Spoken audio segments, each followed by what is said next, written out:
Hello everyone, hello students, I hope you are doing very well. So I am Brajesh Kumar. आज हम start करेंगे day 2 हमारे NEET हमारे JEE 60 days crash course का। आज हम स्टार्ट करेंगे डे 2 हमारे जेईई 45 डेज क्रैश कोर्स का, ठीक है। सो जिसमें हम आज से स्टार्ट करेंगे एटॉमिक स्ट्रक्चर। चलिए, काफी इंटरेस्टिंग और इंपॉर्टेंट चैप्टर है, स्टार्ट करते हैं। Atomic structure. एटॉमिक स्ट्रक्चर में हमें क्या पढ़ना है? सबसे पहले हमें पढ़ना है nature of electromagnetic radiations. Electric and magnetic दोनों टाइप के उसके अंदर फैक्टर होने चाहिए, ठीक है। चलिए समझते हैं इलेक्ट्रोमैग्नेटिक रेडिएशंस है क्या। Electromagnetic radiations refers to the energy that is propagated through space in the form of electromagnetic waves. आप अपने सराउंडिंग में देखते हैं काफी सारी लाइट्स हैं, ठीक है। आप कोई भी ऑर्डिनरी लाइट ले लीजिए या किसी भी टाइप की लाइट लीजिए, आपने देखा होगा कि जो लाइट ट्रेवल कर रही है, राइट, क्या कर रही है? ट्रेवल कर रही है, ठीक है। तो ट्रेवल कैसे कर रही है? वो कुछ इस टाइप से लाइट ट्रेवल कर रही है वेव फॉर्म में, कुछ इस टाइप से। एक वेक्टर तो उसका ऐसा चल रहा है, एक वेक्टर उसका ऐसा चलेगा, ठीक है। और जिस डायरेक्शन में वो प्रोपेगेट कर रही है, ठीक है, ये वेव जिस डायरेक्शन में प्रोपेगेट कर रही है, ये तीनों चीजें ना आपस में क्या होती है? परपेंडिकुलर। मतलब आप ऐसे समझ सकते हो, मान लीजिए ये इलेक्ट्रिक फील्ड वाला वेक्टर है, ये इलेक्ट्रिक फील्ड वाला, मान लीजिए ये मैग्नेटिक फील्ड वाला डॉटेड वाला, और जिस डायरेक्शन में प्रोपेगेट कर रही है, तो मान लीजिए इलेक्ट्रिक फील्ड एक्स एक्सिस में, मैग्नेटिक फील्ड वाई एक्सिस में, और जिस डायरेक्शन में प्रोपेगेट कर रही है वो जेड एक्सिस। ये तीनों आपस में क्या है? 90 डिग्री के एंगल पे। मैं अगर बात करूं इस एंगल के बारे में तो ये कितना डिग्री है? 90 डिग्री का। सो एक बार थोड़ा सा डिटेल में देख लेते हैं। Electromagnetic radiations refer to the energy that is propagated through space in the form of electromagnetic waves. Electromagnetic wave में क्या है? जो ऑसिलेट करेगी, जब वो इलेक्ट्रिक और जो मैग्नेटिक फील्ड्स होंगी वो परपेंडिकुलर होंगी, that are perpendicular to each other and propagate at the speed of light. Speed of light आप सभी को पता है कितनी होती है? 3 × 10⁸ मीटर पर सेकेंड, या फिर आप कह सकते हैं 3 लाख, मतलब 3 लाख किलोमीटर पर सेकेंड। जो डायग्राम अभी मैंने आपको शो किया था वो आप यहाँ पे भी देख सकते हैं। ये आपका इलेक्ट्रिक फील्ड कंपोनेंट हो गया, ठीक है। ये आपका मैग्नेटिक फील्ड कंपोनेंट हो गया, ब्लू वाला, रेड वाला इलेक्ट्रिक फील्ड कंपोनेंट। और अगर मैं रेड और ब्लू के बीच में जो फेज एंगल की बात करूं तो ये 90 डिग्री का चल रहा है ना, ये 90 डिग्री, ठीक है। जो रेड और ब्लू जो हैं किस एंगल पे हैं? मान लीजिए रेड इस टाइप से चल रही है तो ब्लू इस टाइप से चल रही है, ठीक है। तो रेड अगर एक्स एक्सिस में तो ब्लू वाई एक्सिस में, और प्रोपेगेट जेड एक्सिस में करेंगे। तो direction of propagation electric field component and magnetic field component that are perpendicular to each other. This is the what? Electromagnetic radiations. अभी electromagnetic radiations different type की होंगी, तो आप देख सकते हैं properties of electromagnetic radiations. First of all, अगर कोई भी वेव हमारी ट्रेवल कर रही है, मान लीजिए एक सिंपल वेव मैं लेता हूं, ये हमारी वेव हो गई, ठीक है जी। अगर ये हमारी वेव है तो इसमें एक अपर पार्ट है, एक लोअर पार्ट है। लोअर अपर वाले पार्ट को हम क्या कहते हैं? क्रस्ट। अपर वाले पार्ट को हम क्या कहते हैं? क्रस्ट। अब ये वेव पीक कहां पे ली है? मान लो यहाँ पे पीक ली है, तो जितनी हाइट वो मैक्सिमम गई है उसे हम क्या देते हैं? एम्पलीट्यूड। क्या कह देते हैं? एम्पलीट्यूड। ये वेव की कुछ कैरेक्टरिस्टिक है। क्या है ये? एम्पलीट्यूड, वेव की कुछ कैरेक्टरिस्टिक्स, ठीक है। अब वो जितना डेप्थ में गया है वो भी तो उसकी एक तरह से डेप्थ हुई ना, द हाइट और द डेप्थ जितनी उसने एक्वायर की है उसे क्या कह देते हैं? हम एम्पलीट्यूड। अब ये नीचे की तरफ गया है तो इसको बोल देते हैं ट्रफ। क्या नाम दिया गया इसे? ट्रफ। इसे क्या नाम दिया गया? ट्रफ। क्लियर? जिस फ्रीक्वेंसी से चल रही है, क्या स्पीड है, क्या चीजें हैं, वो सारी चीजें हम देखेंगे। तो ये एम्पलीट्यूड हो गया, क्रस्ट हो गया, ट्रफ हो गया, ठीक है। अब मान लीजिए मैं कहता हूं एक और आपका क्रस्ट बन गया और एक ट्रफ और बन गया, ठीक है। एक जो कंप्लीट वेव होती है वो एक क्रस्ट एक ट्रफ के साथ होगी, ठीक है। अब जो यहां से यहां तक का डिस्टेंस होगा, इधर से ये पीक से लेके इस पीक से लेके और इस पीक तक का ये जो डिस्टेंस है इसे हम बोलते हैं lambda. Lambda is the wave की लेंथ, मतलब wave length. Lambda is what? Wave length. Wave length, simple, ठीक है। एक वेव की जो लेंथ होगी वो होगी 2 कॉन्जिक्यूटिव क्रस्ट या 2 कॉन्जिक्यूटिव ट्रफ के बीच का डिस्टेंस, ठीक है। That is wavelength. So कुछ इंपॉर्टेंट बातें देख लेते हैं। वेव लेंथ को हम शो करते हैं लैम्डा से। This is the lambda symbol. ये कैपिटल लैम्डा होता है और ये वाला जो मैंने डिनोट किया ये स्मॉल लैम्डा है। It is the distance between 2 consecutive crust. ये आप देख सकते हो क्रस्ट और ये आप देख सकते हो क्रस्ट। तो जो इनके बीच का डिस्टेंस है उसे हम क्या कहेंगे? लैम्डा, यहां से यहां तक, ठीक है। और ट्रफ्स, क्रस्ट ले लो या ट्रफ ले लो, ठीक है। फ्रीक्वेंसी क्या है? फ्रीक्वेंसी को डिनोट करते हैं न्यू से। New, this is new. इसको कुछ इस टाइप से बनाते हैं, new. It is a number of complete waves. कितनी वेव्स कंप्लीट, मतलब एक साइकिल जो है वो एक कंप्लीट वेव है, एक क्रस्ट और एक ट्रफ आ जाएगा जिसके अंदर। It is a number of complete wave cycle that pass A given point in 1 second. एक सेकंड में कितनी साइकिल पास हुई है, तो इसकी यूनिट क्या होगी? अच्छा, लैम्डा को किसमें मेजर करते हैं? लैम्डा को मेजर कर सकते हैं मीटर, सेंटीमीटर, नैनोमीटर, पिकोमीटर, ठीक है, एंगस्ट्रॉम इनमें मेजर कर सकते हैं लेंथ की यूनिट्स में। ठीक है, लेंथ ही तो है, वेव की लेंथ है, सिंपल यही तो बात हुई। उसके बाद फ्रीक्वेंसी को किस में मेजर करेंगे, क्या यूनिट होगी भाई, एक सेकंड में कितनी साइकिल बना रहा है वो, एक सेकंड में number of complete waves cycles that passes A given point, एक पर्टिकुलर पॉइंट से एक सेकंड में कितनी साइकिल पास हो रही है, दैट इज फ्रीक्वेंसी। तो अगर मान लीजिए उसकी यूनिट क्या हो जाएगी, साइकिल पर सेकंड, क्या यूनिट हो जाएगी, साइकिल पर सेकंड। इसको और क्या यूनिट दी गई, इस फ्रीक्वेंसी की एक यूनिट दी गई फेमस, हर्ट्ज। क्या यूनिट दी गई, हर्ट्ज, जिसका सिंबल क्या होता है, HZ। क्या सिंबल होता है, HZ। ठीक है, तो ये सिंपल सी बातें हो गई, दो वेवलेंथ और फ्रीक्वेंसी। एम्पलीट्यूड मैंने आपको बताया, it is the maximum displacement, कि कितनी हाइट ली है उसने और कितनी डेप्थ गई है। ठीक है, of the wave from its equilibrium position, that is the amplitude. उसके बाद आता है आपका वेलोसिटी ऑफ लाइट, मतलब speed is eight which electromagnetic waves propagate in vacuum and it is approximately, vacuum में वो किस चीज के, मतलब किस स्पीड के थ्रू, किस स्पीड के साथ क्या कर रही है, ट्रेवल कर रही है, that is 3 × 10⁸ metre per second. मैंने आपको बताया था वेलोसिटी ऑफ लाइट। तो वैक्यूम में मतलब लाइट को प्रोपेगेट करने के लिए मीडियम की नीड नहीं है, तभी तो सनलाइट हमारे अर्थ तक आ जाती है इजिली, क्योंकि अगर बीच में कहीं वैक्यूम भी है, बीच में वैक्यूम है, अगर बीच में वैक्यूम है तो फिर भी लाइट ट्रेवल कर रही है, बट साउंड ट्रेवल नहीं करता। ठीक है, साउंड मीडियम के साथ ट्रेवल करता है, ये ध्यान रखना। साउंड को ट्रेवल करने के लिए मीडियम चाहिए, बट लाइट को ट्रेवल करने के लिए मीडियम नहीं चाहिए, वो वैक्यूम में ट्रेवल कर सकती है। और जो वैक्यूम में ट्रेवल कर रही है इलेक्ट्रोमैग्नेटिक रेडिएशन, इलेक्ट्रोमैग्नेटिक वेव्स, उनकी जो स्पीड रहेगी अप्रोक्सीमेटली वो रहेगी वेलोसिटी ऑफ लाइट के equal, that is 3 × 10⁸ metre per second. एक रिलेशन आता है, क्या रिलेशन है कि nu is equal to C by lambda. Nu is equal to क्या होता है, C बाय लैम्डा, मतलब frequency is equal to velocity of light, जिसकी वैल्यू होती है 3 × 10⁸ मीटर पर सेकंड, या फिर आप कह सकते हैं 3 × 10⁻10 सेंटीमीटर पर सेकंड। और वेवलेंथ डिवाइडेड बाय वेवलेंथ, ये आपकी यूनिट हो गई। अब आप कहेंगे कि ये यूनिट कैसे पता लगा, मतलब ये फॉर्मूला कैसे, रिलेशन कैसे पता लगा। देखिए सिंपल सी बात है, अगर कोई रिलेशन आपको चेक करनी हो, मान लीजिए आप चेक करना चाह रहे हैं कि फॉर्मूला सही है गलत है, तो इस वेलोसिटी ऑफ लाइट की यूनिट बताइए, मीटर पर सेकंड। मान लीजिए वेवलेंथ भी किसमें, मीटर में, तो मीटर से मीटर क्या बचा, पर सेकंड। पर सेकंड का मतलब यही तो यूनिट थी किसकी, यही तो यूनिट थी फ्रीक्वेंसी की। पर सेकंड मतलब सेकंड इनवर्स मतलब हर्ट्ज या साइकिल पर सेकंड, यही तो बातें थी। ठीक है, बिल्कुल एकदम। आप यहां से एक छोटा सा डायग्राम भी समझ सकते हैं। देखिए आप, ये वाइब्रेटिंग सोर्स हो गया जहां से लाइट वाइब्रेट करना स्टार्ट कर रही है, आपका क्रस्ट हो गया, जो अपर वाला होता है क्रस्ट, नीचे वाले को ट्रफ बोलते हैं। ये वेव की लेंथ हो गई और ये एनर्जी, ठीक है, डिस्ट्रीब्यूशन। ठीक है, ये आपकी कुछ क्या हो गई, ये कुछ आपकी इंपॉर्टेंट कैरेक्टरिस्टिक्स ऑफ वेव। इसके बाद एक रिलेशनशिप और आती है, ये भी आप नोट कर लीजिए, nu bar is equal to 1 by lambda. Nu bar is what, wave number. Nu bar is what, wave number. Nu bar is nothing, that is wave number. ठीक है, तो ये कुछ इंपॉर्टेंट रिलेशनशिप है जो आपको लर्न रखनी है क्वेश्चंस के लिए। सो अब नेक्स्ट आता है इलेक्ट्रोमैग्नेटिक स्पेक्ट्रम। अब इलेक्ट्रोमैग्नेटिक स्पेक्ट्रम क्या है, स्पेक्ट्रम मतलब एक रेंज आ रही है, बहुत सारी फ्रीक्वेंसीज की रेडिएशंस आ रही है वहां पे। ठीक है, मतलब the electromagnetic spectrum is the range of all possible frequencies, चाहे वो यूवी हो, चाहे वो गामा हो, चाहे वो अल्ट्रावायलेट हो, चाहे विजिबल हो। ठीक है, आपने डिफरेंट टाइप्स के नाम सुने होंगे, एक्सरेज सुने।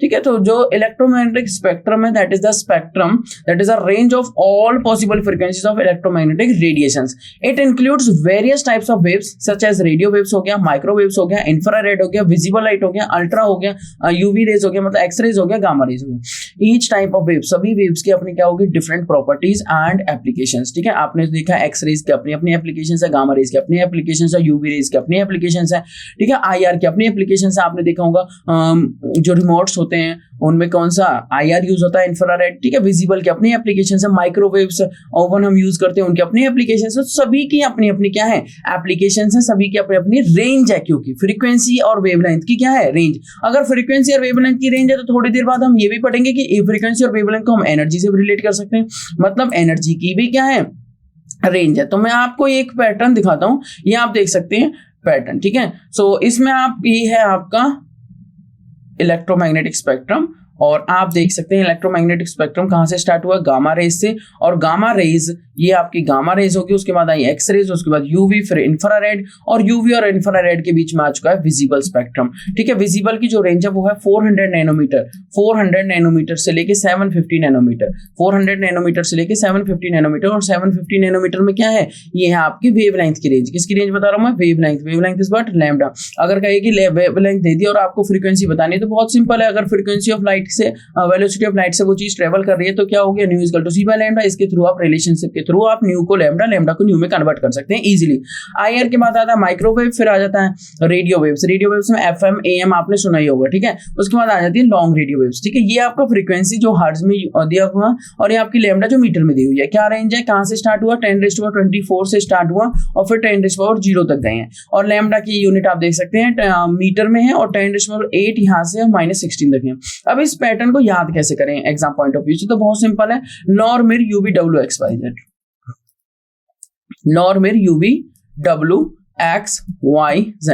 नॉर्मिर मतलब लॉन्ग रेडियो वेव, नॉर्म मतलब लॉन्ग रेडियो वेव्स। ये जो मैं आपको ऑर्डर बता रहा हूं ये ऑर्डर है इंक्रीजिंग ऑर्डर ऑफ फ्रीक्वेंसी, ठीक है। Increasing order of frequency, frequency यहाँ पे क्या कर रही है, इंक्रीज कर रही है। फ्रीक्वेंसी यहाँ पे क्या कर रही है, इंक्रीज कर रही है और फ्रीक्वेंसी हम हर्ट्ज में ले रहे हैं, ठीक है। किस में ले रहे हैं, हर्ट्ज में, ठीक है। उसके बाद आ जाती है radio waves, this is for radio waves, radio waves. उसके बाद आ जाती है माइक्रोवेव्स, M फॉर माइक्रोवेव्स। उसके बाद IR फॉर इंफ्रारेड। उसके बाद UV फॉर, अब UV और देखिए ध्यान से, UV के बाद आया विजिबल और IR से पहले आया विजिबल, ठीक है। मतलब IR के इधर विजिबल और UV के इधर विजिबल। अब ध्यान से समझिए, फ्रीक्वेंसी इधर की तरफ क्या हो रही है, डिक्रीज। हम किस ऑर्डर में लगा रहे हैं, इंक्रीज, मतलब हम इधर से स्टार्ट हुए तो लॉर्मिर UV WXYZ। सो पहले क्या होगा, लॉर्मिर और UV से पहले आ जाएगा विजिबल, ये ध्यान रखना। UV से पहले क्या आता है यहाँ पे, विजिबल, बस ये आपको थोड़ा सा माइंड में रखना है। फिर आ जाती है अल्ट्रावायलेट, क्योंकि IR और UV के बीच में कौन लाना है, आप देखिए IR और UV के बीच में कौन है, IR और UV के बीच में विजिबल, ठीक है। विजिबल की रेंज याद रखिए 400 नैनोमीटर से 800 नैनोमीटर या फिर 750 नैनोमीटर, ठीक है। 750 नैनोमीटर, ये रेंज आपको याद रखनी है। ये रेंज जो मैंने आपको बताई है, नैनोमीटर किसकी यूनिट है, फ्रीक्वेंसी की तो है नहीं, तो आप फ्रीक्वेंसी की यूनिट क्यों बताएंगे, एनर्जी की यूनिट है, नहीं वेवलेंथ की यूनिट है, बिल्कुल ठीक बात है। तो वेवलेंथ में ये बात मैंने बताई आपको, ठीक है। उसके बाद आ जाती है अल्ट्रावायलेट, आपको बताइए अल्ट्रावायलेट, ठीक है, अल्ट्रावायलेट। उसके बाद W को आप क्रॉस करिए, X for X rays, simple X rays. और उसके बाद गामा फॉर गामा रेज, ठीक है जी, गामा फॉर गामा रेज। मतलब आप ये कह सकते हैं कि गामा की फ्रीक्वेंसी सबसे ज्यादा है। आगे जाके अभी ये भी पढ़ेंगे कि गामा की एनर्जी सबसे ज्यादा होगी, हाई एनर्जेटिक पार्टिकल्स होंगे वो गामा रेज के होंगे, ठीक है। और Z को आप हटा दीजिए भी सर। सो लॉर्मिर UV WXYZ आप इस तरीके से इन्हें क्या कर सकते हैं, लर्न कर सकते हैं। मैंने आपसे कहा W हमें रिमूव करना है तो W को पहले ही रिमूव कर देते हैं, बिल्कुल ठीक बात है। चलिए ये पैटर्न भी हमें लर्न हो गया, एकदम अच्छी बात है। नेक्स्ट पे आते हैं हम नेचर ऑफ इलेक्ट्रोमैग्नेटिक रेडिएशंस में। हम एक एग्जांपल ये देख सकते हैं आप, कैलकुलेट द वेवलेंथ। क्या करनी है, कैलकुलेट वेवलेंथ, किसमें, नैनोमीटर में, बिल्कुल ठीक बात है। लैम्डा कैलकुलेट करना है, ठीक है, किसमें कैलकुलेट करना, नैनोमीटर में हो जाएगा। एसोसिएटेड विद ए प्रोटॉन के with a moving at a 1.0 × 10⁻³ metre per second, ठीक है। उन्होंने, अब मैं क्या कह रहा हूं, न्यू इक्वल टू क्या होता है, C/λ। अगर C नहीं है तो क्या हो जाएगा, V/λ। अरे जब C नहीं है तो V/λ, बिल्कुल ठीक बात है। तो न्यू इक्वल टू क्या हो गया आपका, V/λ। अगर मैं क्या कहूं, वेलोसिटी उसने दे दी, कितनी दे दी, 1 × 10⁻³ मीटर पर सेकंड। अगर यूनिट, अगर आपको समझ नहीं आ रहा वैल्यू क्या गिवन है तो यूनिट चेक कर लीजिए। मास ऑफ प्रोटॉन गिवन है, H गिवन है। चलिए देखते हैं आंसर कैसे होगा। तो सॉल्यूशन क्या कह रहा है, wavelength of a moving particle is calculated by using de Broglie equation. De Broglie equation अभी हम पढ़ेंगे, lambda is equal to H/mv और H की वैल्यू हमने पुट की 6.63 × 10⁻34 और 1.67 × 10⁻27 किलोग्राम उसने दिया हुआ है मास, ठीक है। तो अगर वेलोसिटी ऑफ लाइट नहीं है तो हम VV यूज कर सकते हैं। तो ये हमें थोड़ा सा ध्यान रखना है, ठीक है। ये बातें हमें थोड़ी सी क्या रखनी है, ध्यान रखनी है। जो वेलोसिटी गिवन है उसके अकॉर्डिंग आप उसी की फ्रीक्वेंसी आ जाएगी, फिर उसी की क्या आ जाएगी, फ्रीक्वेंसी। चलिए उसके बाद हम मूव करते हैं नेक्स्ट बात पर। नेक्स्ट बात काफी इंपॉर्टेंट है, पहले मैं आपको बता देता हूँ, ये डी ब्रोगली का मैं आपको क्वेश्चन कराऊंगा, बट उससे पहले मैं आपको बता देता हूँ next example. The energy required to break 1 mole of chlorine bonds in Cl2 is 242 kilojoule पर मोल। द लॉन्गेस्ट वेवलेंथ, क्या पूछा हुआ है, लॉन्गेस्ट वेवलेंथ। तो इस टाइप के वेवलेंथ, फ्रीक्वेंसी, इस टाइप के क्वेश्चंस आपको मिलेंगे। इन क्वेश्चंस को मैं डिस्कस करूंगा थ्रू डी टाइम में, ठीक है, जब आप ये फॉर्मूले समझ जाओगे। चलिए देख लेते हैं next, photo electric effect. Photo electric effect क्या कहता है, आपने कोई लिया मेटल का पीस, ठीक है जी, मेटल के पीस पे आपने क्या किया, रेडिएशंस फॉल करा दी, ठीक है। मान लीजिए H/nu की रेडिएशंस आ रही हैं, यहाँ पे मेटल में होंगे इलेक्ट्रॉन्स को मिली एनर्जी, जैसे एनर्जी मिली वो एक्साइट हो गए, एक्साइट होते वो बाहर आ गए। इलेक्ट्रॉन्स, इस फिनोमेना को बोलते हैं इजेक्शन ऑफ इलेक्ट्रॉन्स। क्या बोलते थे, इजेक्शन ऑफ इलेक्ट्रॉन्स। एंड जो इलेक्ट्रॉन है जो यहाँ से इजेक्ट हुआ उसको बोलते थे इजेक्टेड इलेक्ट्रॉन। क्या बोलते थे, इजेक्टेड इलेक्ट्रॉन। अब इलेक्ट्रॉन अगर बाहर आया है तो कुछ ना कुछ वेलोसिटी होगी, मतलब उसके अंदर कुछ ना कुछ काइनेटिक एनर्जी होगी, अब वो काइनेटिक एनर्जी कितनी होगी वो डिपेंड करेगा H/nu पे। समझिए ध्यान से, मान लीजिए इस इलेक्ट्रॉन को निकलने के लिए मिनिमम फ्रीक्वेंसी की कुछ ना कुछ तो नीड होगी, भाई मिनिमम फ्रीक्वेंसी तो कुछ ना कुछ चाहिए। मान लीजिए आपके पास एक कार है और आपने कार हो गई गलती से किसी कारणवश बंद, ठीक है, कोई भी रीजन था वो बंद हो गई, आपने उसको पुश करना स्टार्ट किया, अभी ब्रेक्स वगैरह कुछ नहीं लगी हुई है, पुश कर रहे हो आप, तो ऐसा थोड़ी आप फिंगर से पुश कर दोगे, ऐसा नहीं, एक हाथ से भी नहीं कर सकते, हो सकता है आपको दोनों हाथ का यूज करना पड़े। तो एक ऐसा पॉइंट आएगा जिस पॉइंट पे आपने फोर्स लगाना स्टार्ट किया, एक पॉइंट ऐसा आएगा जिस पॉइंट पे वो कार मूव करना स्टार्ट कर देगी, मतलब उस मिनिमम पॉइंट सेम एक पॉइंट ऐसा आएगा, आपने फ्रीक्वेंसी दे रहे हो, फ्रीक्वेंसी इंक्रीज कर रहे हो इंसिडेंट लाइट की, ये हमारी इंसिडेंट लाइट, कौन सी लाइट है, इंसिडेंट लाइट। अगर आप इंसिडेंट लाइट की फ्रीक्वेंसी इंक्रीज कर रहे हो तो इंक्रीज करते करते एक पॉइंट ऐसा आएगा कि उस इलेक्ट्रॉन को सफिशिएंट अमाउंट जितनी उसे चाहिए वो फ्रीक्वेंसी और वो एनर्जी मिल जाएगी और वो बाहर चला जाएगा। उस मिनिमम अमाउंट को हम क्या कह देते हैं, उस मिनिमम फ्रीक्वेंसी को हम क्या कह देते हैं, मिनिमम फ्रीक्वेंसी को हम कह देते हैं थ्रेशोल्ड फ्रीक्वेंसी। क्या कह देते हैं, थ्रेशोल्ड फ्रीक्वेंसी। इस थ्रेशोल्ड फ्रीक्वेंसी को मैं बताऊंगा आपको, इसको सिंबल है क्या, फ्रीक्वेंसी तो न्यू सिंबल होगा और थ्रेशोल्ड है तो न्यू नॉट हो गया, क्या हो गया, न्यू नॉट, ठीक है, ये बातें ध्यान रखनी है। अब हुआ क्या, मान लीजिए मैंने दी 12, मान लीजिए मैंने जो एनर्जी दी उसको 12 यूनिट दी, मैं यूनिट नहीं बता रहा हूं अभी, ठीक है, 12 यूनिट दिया, 12 जूल दी, और उसको चाहिए 10, उसको कितनी चाहिए 10, तो बाकी 2 कहां जाएगी, 2 जाएगी काइनेटिक एनर्जी की फॉर्म में। तो आप क्या कह सकते हो, आप कह सकते हो कि जो एच न्यू मैंने दिया वो एच न्यू नॉट की फॉर्म में यूज हुआ और जो बच गई वो काइनेटिक एनर्जी। अगर मान लो काइनेटिक एनर्जी 0 है तो मतलब मैंने उतनी ही दी है जितनी उसको नीड है, तो h nu equal to h nu naught plus kinetic energy. H nu naught को बोल देते हैं वर्क फंक्शन, क्या बोल देते हैं, वर्क फंक्शन, ठीक है, वर्क फंक्शन, जिसको हम डब्ल्यू नॉट या फाई नॉट से भी शो कर देते हैं, से भी शो कर देते हैं। तो फॉर्मूला बन जाता है h nu equal to phi naught plus के ही, ये भी बन जाता है, या फॉर्मूला ये भी बन जाता है h nu equal to W naught plus के ही, ठीक है। और काइनेटिक एनर्जी आपको पता ही है क्या होती है, जल्दी से बता दीजिए, काइनेटिक एनर्जी होती है हाफ mv²। तो आप जितने मर्जी चाहे रिलेशनशिप बना सकते हैं, ठीक है। चलिए एक बार पॉइंट्स देख लेते हैं। फोटो इलेक्ट्रिक इफेक्ट का क्या है, फोटो इलेक्ट्रिक इफेक्ट, ये है हमारी इंसिडेंट लाइट, मान लीजिए एच न्यू की आ रही है, ठीक है। ये कुछ एक एक्सपेरिमेंटल आपको मैं डायग्राम शो कर रहा हूँ, एक्सपेरिमेंटल डायग्राम में आप क्लियरली देख सकते हैं कि यहाँ पे एक बैटरी सोर्स लगा हुआ है, ये बैटरी का सोर्स लगा हुआ है, ये एमीटर लगा हुआ है कि अगर कोई इलेक्ट्रॉन यहाँ से इजेक्टेड आउट होता है तो करंट, मतलब ये एमीटर डिफ्लेक्शन शो करेगा, ठीक है। ये पॉजिटिव है और ये नेगेटिव है, तो हुआ क्या, ये नेगेटिव से कनेक्ट है और ये पॉजिटिव से कनेक्ट है। हुआ क्या, लाइट जैसी इस पे इंसिडेंट हुई मेटल के सरफेस पे, कोई भी मेटल आप ले सकते हैं, वो डिपेंड करेगा कि उस मेटल से इलेक्ट्रॉन इजेक्ट आउट होगा या नहीं होगा उस पर्टिकुलर फ्रीक्वेंसी पे, तो ये बातें डिपेंड करेंगे, ठीक है। तो इलेक्ट्रॉन, ये इजेक्टेड इलेक्ट्रॉन है, कौन सा इलेक्ट्रॉन है जी, इजेक्टेड इलेक्ट्रॉन। इजेक्टेड इलेक्ट्रॉन जैसे ही आया तो इस डिटेक्टर ने डिटेक्ट कर लिया, डिटेक्ट करते ही एमीटर में क्या शो हो जाएगा, एमीटर में शो हो जाएगा हमें क्या, जल्दी से बताइए, डिफ्लेक्शन। ये हमारा वैक्यूम चैम्बर है, कैसा चैम्बर है, वैक्यूम। अब इंसिडेंट लाइट की मैंने रेडिएशंस क्या बताई, एच न्यू, और मान लीजिए इसको मिनिमम चाहिए एच न्यू नॉट, और मान लीजिए इलेक्ट्रॉन जो मूव कर रहा है वो काइनेटिक एनर्जी के साथ मूव कर रहा है, कुछ ना कुछ तो काइनेटिक एनर्जी होगी। चलिए देख लेते हैं। तो की ऑब्जर्वेशंस क्या है, electrons are emitted immediately when light of sufficient frequency strikes the surface of matter.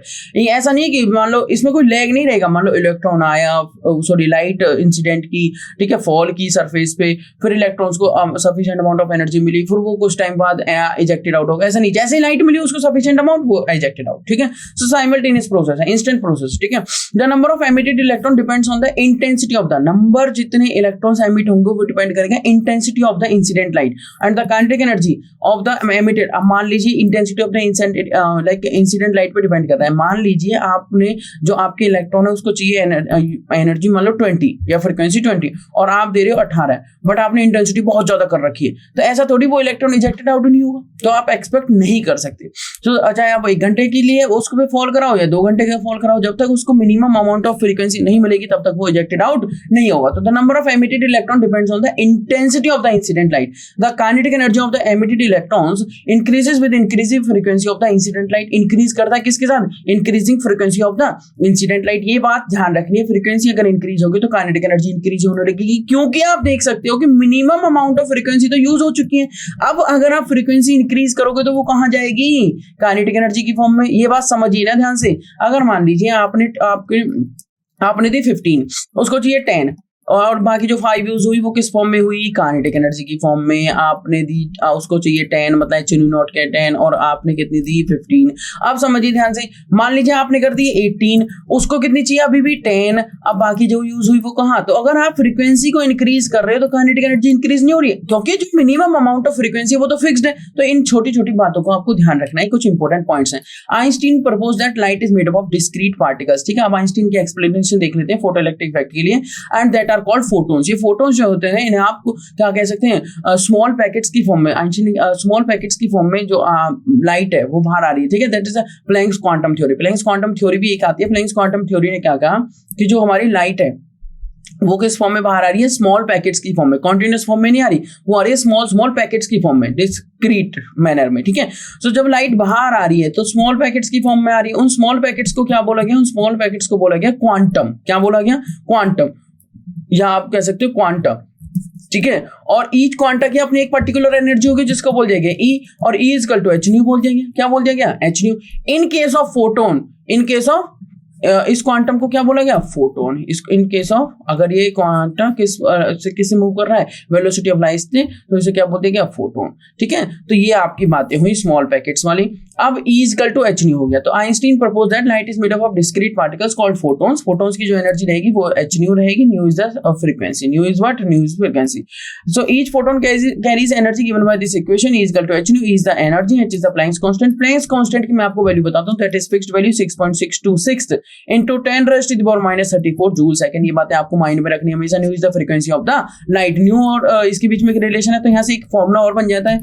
अगर E equal to h nu है और nu equal to c by lambda, जो हम कैरेक्टरिस्टिक्स ऑफ वेव से पढ़ चुके हैं, ठीक है। तो h c by lambda formula हो गया। क्या फॉर्मूला हो गया, एच सी बाय लैम्डा, बिल्कुल ठीक बात। तो E इक्वल टू अगर एच सी बाय लैम्डा है तो लैम्डा इक्वल टू क्या हो गया, एच सी बाय ई। तो मतलब ये छोटे छोटे रिलेशनशिप है जिन्हें आप अपने माइंड में हमेशा रख सकते हैं। उसके बाद when a photon strikes an electron in the material, ठीक है, जैसे फोटोन स्ट्राइक किया इलेक्ट्रॉन को तो उसने अपनी एनर्जी ट्रांसफर कर दी, तो transfer its energy to the electron. जैसे ट्रांसफर हुई, जो वो फोटोइलेक्ट्रिक इफेक्ट की बात हो रही है, जैसे फोटोन आया उसने अपनी एनर्जी ट्रांसफर की और इलेक्ट्रॉन रिजेक्ट आउट हो गया। If the frequency of the photon is greater, अगर जो मान लीजिए मैं कह देता हूँ ये this is the frequency of proton और इसको चाहिए ये this is the frequency of electron, जो इलेक्ट्रॉन को इजेक्ट आउट होने के लिए चाहिए, that is nu E, okay. For ejection मतलब this is the minimum frequency, मतलब this is the threshold frequency. ये बातें ध्यान रखिए, ठीक है। अब अगर ये ज्यादा है, particular frequency of the material, the electron is ejected, अगर ये कम है तो इजेक्ट नहीं होगा। मतलब अगर न्यू ई आपकी ज्यादा हुई न्यू पी से, तो क्या इलेक्ट्रॉन इजेक्ट होगा, बिल्कुल नहीं होगा। This frequency is called threshold frequency, तो the minimum frequency which is required to eject an electron from a metal surface, that is known as threshold frequency. समझ में आई बात, बिल्कुल सिंपल है।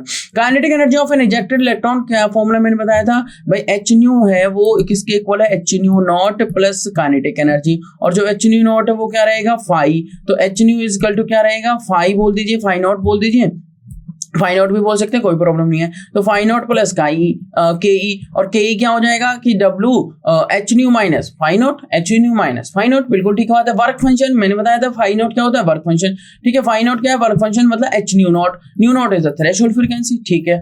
अब एक नेक्स्ट एग्जांपल आता है इसी बात पे, इसको डिस्कस कर लेते हैं, इंपॉर्टेंट है। इन फोटो इलेक्ट्रिक इफेक्ट, ठीक है, अभी पढ़ के आए फोटो इलेक्ट्रिक इफेक्ट, दो फॉर्मूले पढ़े हमने, E is equal to h nu आ गया था जी, ठीक है। एक फॉर्मूला था E is equal to h nu, और दूसरा और हमें क्या बताया, न्यू इज इक्वल टू क्या होता है, सी बाय लैम्डा। और हमने पढ़ा है कि जो हमने इंसिडेंट लाइट दी वो इक्वल होगी मिनिमम कितनी चाहिए और काइनेटिक एनर्जी की, ये हम बातें पढ़ चुके हैं, ठीक है।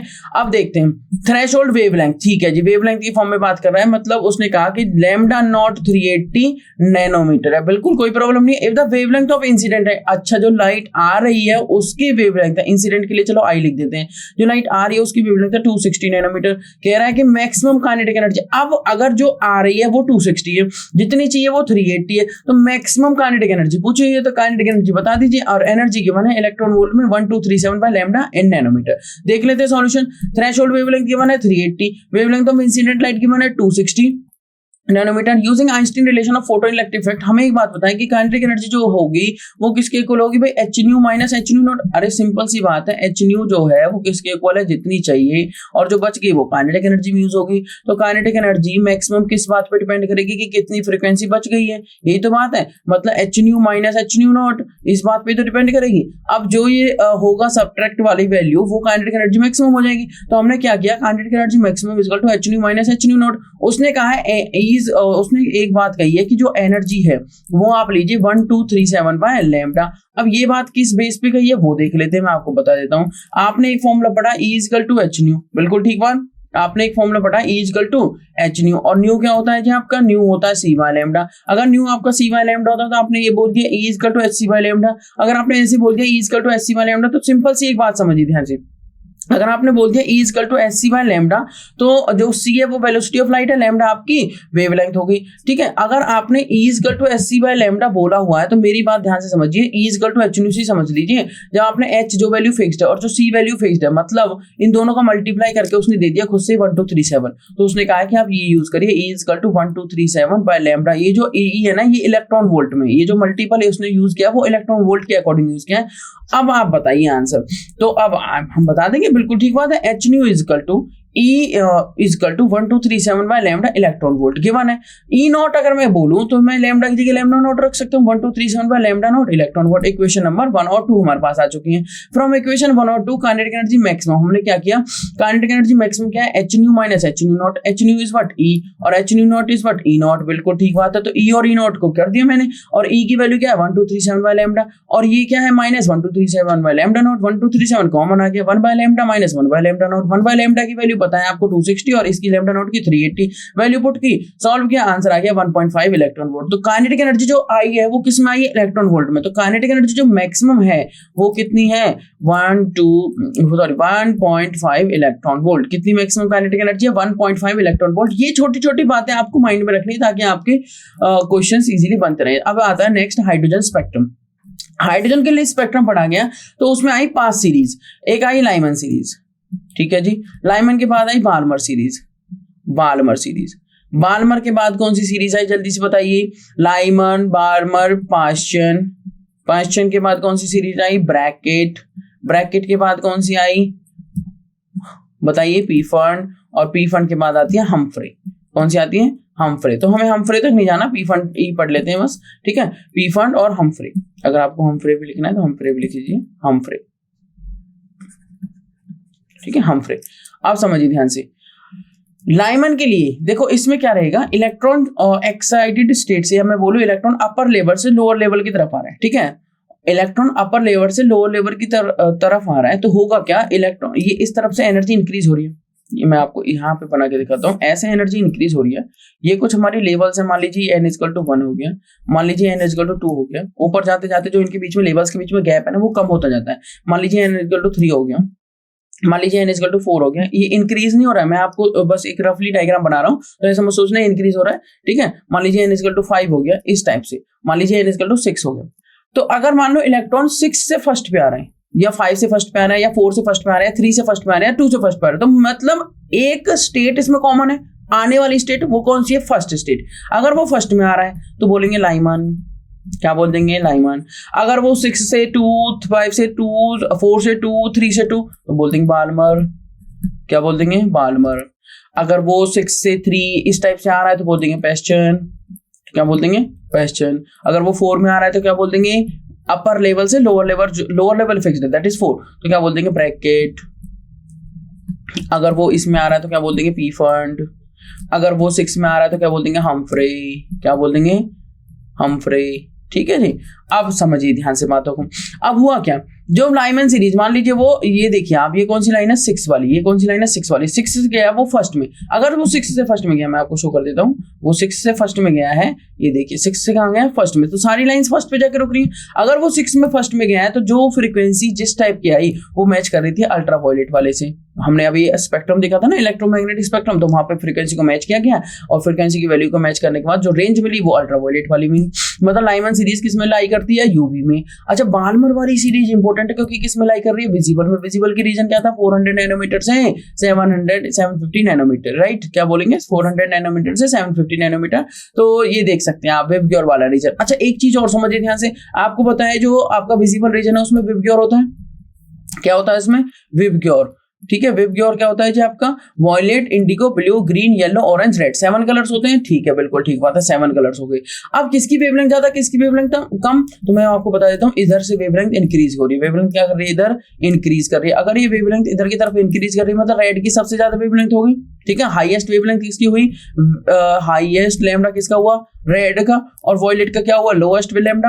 अब सुनिए ध्यान से, लोएस्ट लैम्डा, एक रिलेशनशिप आप पढ़ चुके हैं जी, H equal to h nu और nu equal to c by lambda. मतलब अगर एच सी कॉन्स्टेंट है तो ई क्या आ गया आपका, ई आ गया आपका इनवर्सली प्रोपोर्शनल टू लैम्डा। मतलब जितना ज्यादा ई उतना कम लैम्डा, और मतलब जितना ज्यादा लैम्डा उतना कम ई। तो मतलब ये ऑर्डर अगर इधर इंक्रीज कर रहा है तो ये एनर्जी का ऑर्डर इधर इंक्रीज करेगा, एनर्जी इधर इंक्रीज हो रही है। मतलब हुआ क्या कि आर की एनर्जी सबसे कम है। अब समझिए ध्यान से, मान लीजिए कोई एन इक्वल टू 6 से एन इक्वल टू 1 पे आ रहा है, और एक आ रहा है एन इक्वल टू 2 से एन इक्वल टू 1। तो मुझे बताइए 2 से 1 वाले की ज्यादा एनर्जी रिलीज करेगा या 6 से 1 वाला, तो 6 से 1 वाला ज्यादा एनर्जी रिलीज करेगा। अगर इस केस में ज्यादा एनर्जी एमिट हुई तो मतलब ज्यादा एनर्जी का मतलब वॉयलेट, तो ये वाला रीजन वॉयलेट का होगा। तो ऐसे ही लोअर की तरफ आते आते रीजन जो है वेवलेंथ का इंक्रीज होता जाएगा और इसका डिक्रीज होता जाएगा। तो आप देख सकते हैं वॉयलेट, फिर ब्लू, फिर ग्रीन, ठीक है, इस टाइप से रेड, ऐसे चलेगा। उसके बाद past chain bracket P fund आप क्या जाते हैं, और past chain bracket P fund ये सभी इंफ्रा में जाते हैं। किस में जाते हैं, ये सभी इंफ्रा में। ठीक है, ये सभी किस में जाते हैं, आईआर में, इंफ्रारेड। ठीक है, बाल्मर किस में, विजिबल में, ध्यान रखना है। और यूवी किस, यूवी में कौन है, लाइमन सीरीज। चलिए हाइड्रोजन का स्पेक्ट्रम हमने देखा। अब हाइड्रोजन का स्पेक्ट्रम देखने के बाद हम कुछ आगे डिस्कस कर लेते हैं बातों को। तो आगे की बातें क्या है, एक फॉर्मूला आता है जिसको हम बोल देते हैं बाल्मर, रिडबर्ग फॉर्मूला बोल देते हैं। क्या फॉर्मूला बोल देते हैं, रिडबर्ग फॉर्मूला। ठीक है, हम क्या बोल देते हैं इसको, रिडबर्ग फॉर्मूला। अब रिडबर्ग फॉर्मूला क्या है, nu bar is what, wave number. Rydberg ने एक रिलेशन दी, तो आप देख सकते हैं this is wave number. Wave number का फॉर्मूला मैं आपको बता ही चुका हूं, 1 बाय लैम्डा होता है। This is RH is what, Rydberg constant. Formula क्या दिया गया, 1 by n1 square minus 1 by n2 square. अब इसको बाल्मर फॉर्मूला का बोल देंगे। बाल्मर फॉर्मूला तब बोल देंगे जब मिनिमम जो लोएस्ट वाली लेवल थी वो बाल्मर के लिए, लाइमन के लिए, पास्चन के लिए, ब्रैकेट के लिए, पफंड के लिए, पी फंड के लिए और हम्फ्रे के लिए, सभी के लिए फिक्स थी। अगर फिक्स रहने का मतलब ये है कि लोएस्ट एनर्जी लेवल फिक्स थी, और लोएस्ट एनर्जी लेवल बाल्मर के लिए थी n1 जो लोएस्ट है और n2 आपकी हाईएस्ट वाली है। This one is lowest, this one is lowest energy level, this one is lowest energy level जहां पर इलेक्ट्रॉन आके रुक रहा है, और this one is highest energy level, highest या मैं कहूं हाई एनर्जी लेवल। ठीक है, या अपर एनर्जी लेवल, सिंपल वर्ड्स में कहूं, this is the low energy level, this is the high energy level. वो तो लोएस्ट है जहां पे इलेक्ट्रॉन आके रुक रहा है। ठीक है, वो हर अपनी सीरीज के लिए एक लोएस्ट एनर्जी लेवल फिक्स्ड है, but high energy level very करेगी। ठीक है, हाई एनर्जी लेवल क्या करेगी, very energy level, high energy level very करेगी। और ये हाई भी बोल सकते हो या फिर आप अपर वर्ड भी यूज कर सकते हो। क्या यूज कर सकते हो, अपर एनर्जी लेवल। तो ध्यान से समझिए, n1 बाल्मर के लिए फिक्स है, वो क्या है, n1 की वैल्यू 2। तो अगर मैं n1 की वैल्यू 2 फिक्स कर देता तो इस फॉर्मूले को क्या बोल देंगे, बाल्मर फॉर्मूला। अब समझिए 1 बाय n1 का स्क्वायर माइनस 1 बाय n2 का स्क्वायर। न्यू वेव नंबर है, लैम्डा वेवलेंथ है, आरएच रिडबर्ग कांस्टेंट है जिसकी वैल्यू फिक्स होती है कितनी, 1.09734 into 10 raised to the power 7 metre inverse. कितनी होती है, 1.09734 into 10 raised to the power 7 metre inverse. या फिर एक आप सिंपल वैल्यू भी लर्न कर सकते हैं, 109,677। क्या आगे बोलिए, 109,677 सेंटीमीटर इनवर्स, 109,677 सेंटीमीटर इनवर्स। ठीक है, क्योंकि आप जब इस वैल्यू को 1.09 अगर मैं बोलता हूं, देखिए पॉइंट कहां लगा हुआ, जरा गौर से देखिए। जब मैं अगर इस वैल्यू को 1.09 क्या था आगे, 734, ठीक है, 1.09734 into 10 raised to power 7 metre inverse. ठीक है, अब क्या समझिए ध्यान से, 1.09734 इंटू 1 2 3 4 5 6 7, ये तो बात हुई मीटर इनवर्स। नीचे आ गया मीटर, मीटर को कर दीजिए, 1 मीटर में होते हैं 100 सेंटीमीटर। 100 सेंटीमीटर का मतलब नीचे क्या आ गया, 100 सेंटीमीटर, तभी तो बनेगा सेंटीमीटर इनवर्स। 2 जीरो से 2 जीरो कैंसिल, कितनी जीरो बची, डेसिमल हटाइए, 1 2 3 4 5 और 1 2 3 4 5 कैंसिल पूरा, तो क्या बच गया 109,734, वही बात, यूनिट क्या है, सेंटीमीटर इनवर्स। ठीक है, तो ये आपकी इन बातों को आप लर्न रख सकते हैं। ये this is the Rydberg formula. Rydberg formula पे क्वेश्चन भी हम चेक करेंगे, आप देख लेते हैं क्वेश्चन। ठीक है, रिडबर्ग फॉर्मूला का क्वेश्चन है, the frequency of light okay emitted from the जो ट्रांजिशन हो रहा है वो कहां से हो रहा है, n4 से n2। लोएस्ट वाला n1 हो गया, बिल्कुल ठीक बात, n1 2 हो गया, n2 कितना हो गया जी 4, मतलब 4 से 2 पे आ रहा है। ठीक है, वो कह रहा है ऑफ He पॉजिटिव, ठीक है। ये जो फॉर्मूला है ये हाइड्रोजन लाइक पार्टिकल्स के लिए।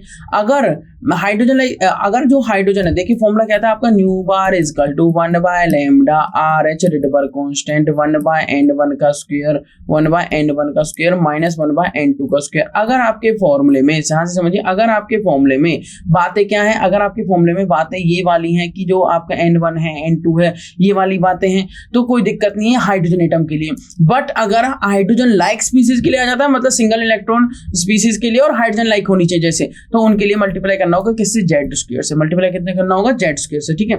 यहाँ पे He पॉजिटिव दिया है जिसका Z होता है 2, तो 2 स्क्वायर से मल्टीप्लाई करना होगा, ठीक है। Is equal to the transition in hydrogen atom. तो हाइड्रोजन एटम की उसने जो बात पूछी वो क्या पूछी हुई है, द फ्रीक्वेंसी ऑफ लाइट, कौन सी फ्रीक्वेंसी ऑफ लाइट मैच करेगी for the transition of n is equal to 4 to n is equal to 2 of He positive. अगर यही बात He पॉजिटिव के लिए हो तो और हाइड्रोजन एटम के लिए हो तो कौन सी ट्रांजिशन मैच करेगी, तो वो हमें बताना। देख लेते हैं सॉल्यूशन।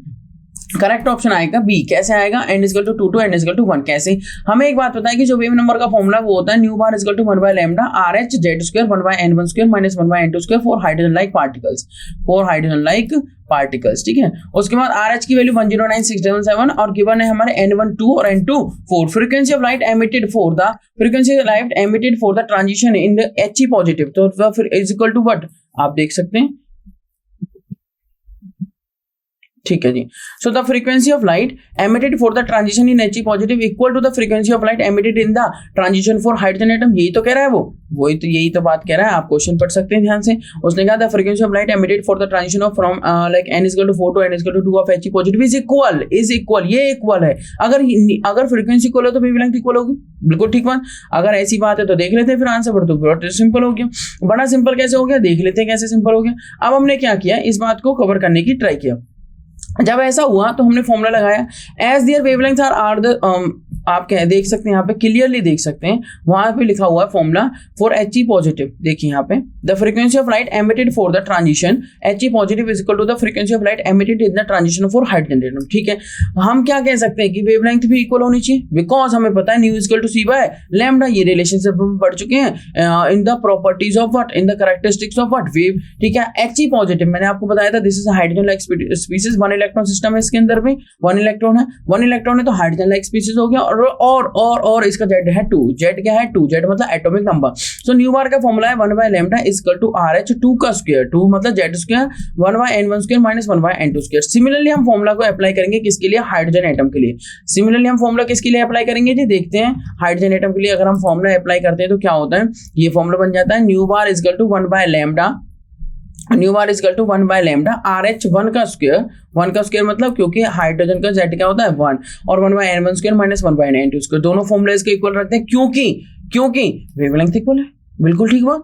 क्योंकि अगर वेवलेंथ इक्वल है तो न्यू बार इक्वल हो गया। As their wavelength are the same the wave numbers would also be the same. समझिए ध्यान से, न्यू होता है C बाय लैम्डा, उसने कहा फ्रीक्वेंसी इक्वल, फ्रीक्वेंसी इक्वल तो वेवलेंथ इक्वल। अगर वेवलेंथ इक्वल तो न्यू बार होता है 1 बाय लैम्डा, तो न्यू बार भी इक्वल, बिल्कुल ठीक बात। चलिए ये बातें हमने रिलेट करके निकाल ली, बस यही तो इसमें ट्विस्ट था, बाकी तो सिंपल क्वेश्चन है। RH 1 का square 1 by n1 square minus 1 by n2 square, RH 2 का स्क्वायर 1 बाय 2 का स्क्वायर माइनस 1 बाय 4 का स्क्वायर। अब RH से RH क्या हो जाएगा, कैंसिल। यहाँ 1 का स्क्वायर कितना आएगा 1, और यहाँ पे 2 का स्क्वायर कितना जाएगा 4, ठीक है जी। Hence we can say that the frequency of light emitted for the transition of n is equal to 4 to n is equal to 2 in helium ion is equal to the transition of hydrogen atom corresponding to what, corresponding to, ये हमने इस type से calculation कर ली, ठीक है। तो इस type से हम कैलकुलेशन कर सकते हैं और आपका आंसर मैच कर जाएगा कौन सा, आपका आंसर मैच कर जाएगा ऑप्शन नंबर बी। और ऑप्शन नंबर बी क्या है, n is equal to 2 to n is equal to 1, n is equal to 2 to n is equal to 1। अगर आप यहाँ पे देख सकते हैं जो आपका आया है वो क्या आया, RH, ये हाइड्रोजन एटम के लिए 1 का स्क्वायर था, उसके बाद 1 by n1 square minus 1 by n2 square. उसके बाद कह रहा है कि वो RH और हीलियम के लिए 2 का स्क्वायर था, उसके बाद कह रहा है कि 1 बाय 2 का स्क्वायर 2 पे आ रहा है, और 1 बाय माइनस 1 बाय 4 का स्क्वायर 4 से आ रहा है, ठीक है। 2 पर आ रहा है और 4 से आ रहा है, तो ये हो गया RH से RH चलो कैंसिल कर देते, तो RH को रिमूव कर देते हैं। तो क्या बचा है यहाँ पे 1 बाय n1 का स्क्वायर माइनस 1 बाय n2 का स्क्वायर इज इक्वल टू, ये 1 है, ये हो गया 4, और ये हो गया आपका 1 बाय, बोलो जल्दी 4, और ये क्या हो गया -1/16।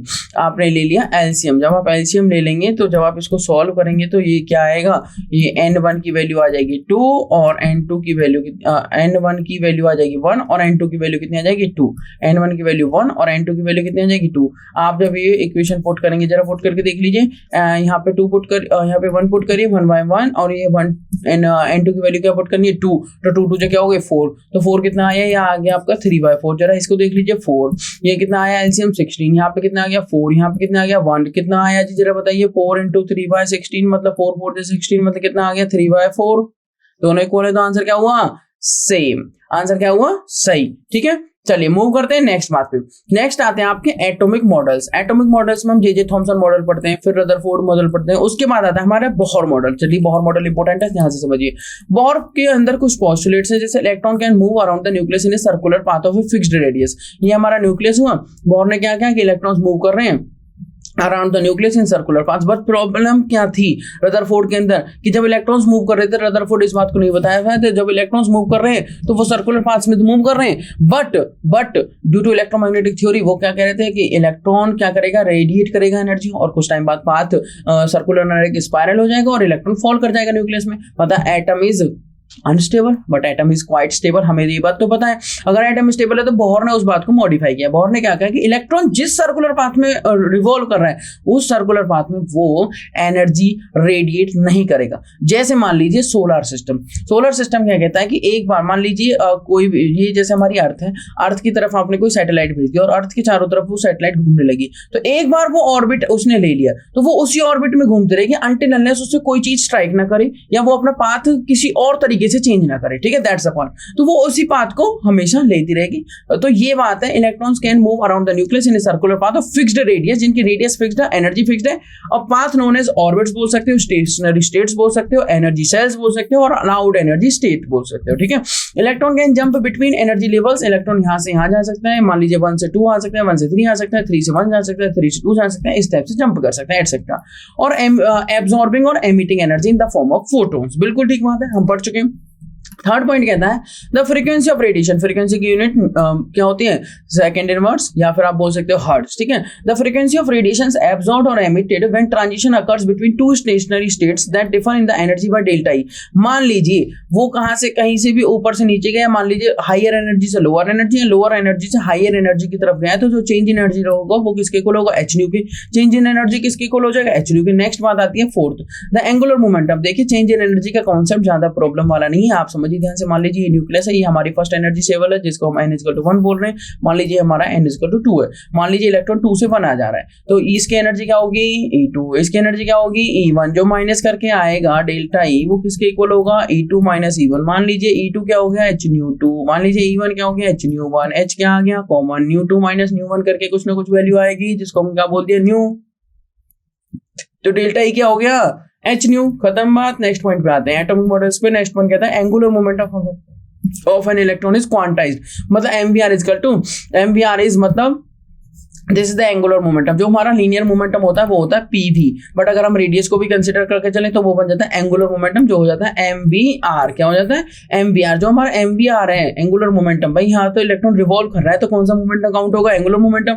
जो हमारा MVR है वो इंटीग्रल मल्टीपल है, and is an integer of किसका h/2 पाई का। आपको एक इंटरेस्टिंग बात बताऊं, h कट क्या होता है h/2 पाई। अब ये h कट क्या है, h cut is nothing that is the reduced Planck constant, that is the reduced Planck's constant. ठीक है, एंड h/2 पाई इसकी वैल्यू होती है, तो आप ये भी लिख सकते हैं MVR = NH कट। कई बार ये भी पूछ लेते हैं, तो MVR = NH कट। चलिए मूव करेंगे नेक्स्ट पॉइंट पे 5।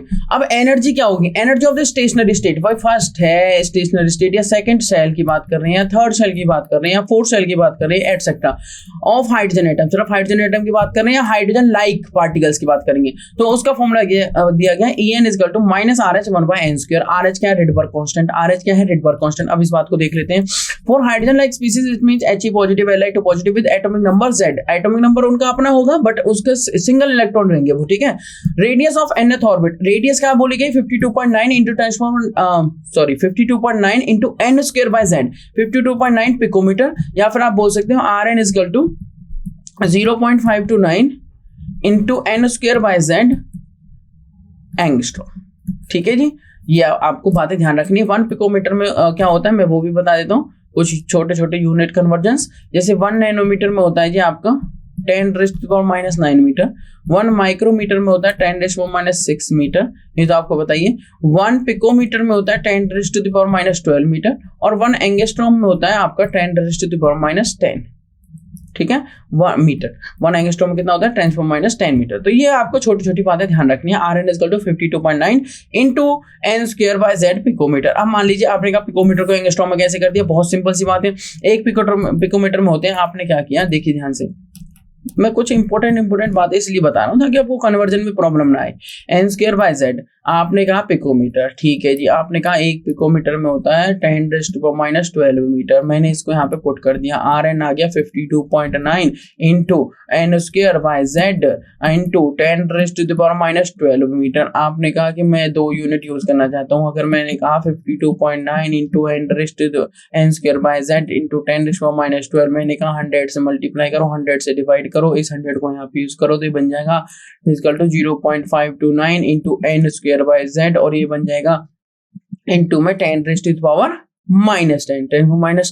मीटर। अगर 10⁻10 मीटर वो किसको होता है, आपने पता है कि 1 एंगस्ट्रॉम = 10⁻10 मीटर। अगर ऐसी बात है तो आपने क्या किया, Rn = क्या बोल दिया आपने 0.529 इंटू n²/z एंगस्ट्रॉम। इस टाइप से आप फॉर्मूले को ड्राइव कर सकते हैं।